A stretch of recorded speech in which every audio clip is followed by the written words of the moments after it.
ఈ చిన్న బాబు పేరు దేవాంశ్, నా తమ్ముడు కొడుకు. మా మరదలు కడుపుతో ఉన్నప్పుడు సడన్గా 9th మంత్లో బేబీ రివర్స్గా అయిపోయింది, అడ్డం తిరిగిందనమాట. మేము చాలా టెన్షన్ పడ్డాము, భయపడ్డాము. కానీ దేవుడు కృపను బట్టి బిడ్డ క్షేమంగా బయటకు వచ్చాడు. మళ్ళీ ఒక 15 రోజుల వరకు బేబీని హాస్పిటల్లోనే పెట్టుకున్నారు. బేబీ డెలివరీ అయినప్పుడు ఏడవలేదని. దేవుడి కృపను బట్టి బేబీ ఆరోగ్యంగా ఇప్పుడు ప్రెజెంట్ చాలా బాగున్నాడు. ఈ మంత్తో ఆయనకు 1 year వచ్చేసింది. దేవుడికి స్తోత్రాలు. నేను నా చంటి బిడ్డను తీసుకొని వచ్చాను. నేను ఊహించలేదు. నేను ఇక్కడికి వచ్చింది 2006 నుంచి నేను ఈ సన్నిధికి వస్తున్నాను. ఇక్కడికి వచ్చిన కాడి నుంచి దేవుడు నా జీవితంలో ఎన్నో అద్భుత కార్యాలు చేశాడు. దేవుడు నాకు చక్కటి భర్తనిచ్చాడు, చక్కటి బిడ్డను కూడా ఇచ్చేశాడు. నేను ఊహించలేదు. కంటిన్యూగా చర్చ్కి వచ్చేవాళ్ళం.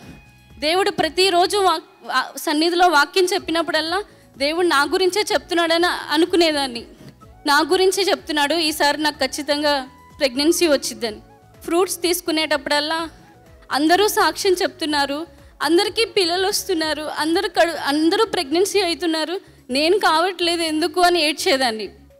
ఫ్రూట్ తీసుకున్నప్పుడల్లా బాధపడేదాన్ని. కానీ దేవుడు ఊహించలేదు, అద్భుత రీతిగా నాకు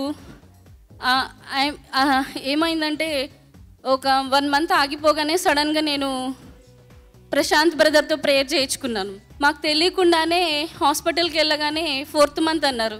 మేమే ఆశ్చర్యపోయాము. 4th month అన్నారు ఏంటి సడన్గా?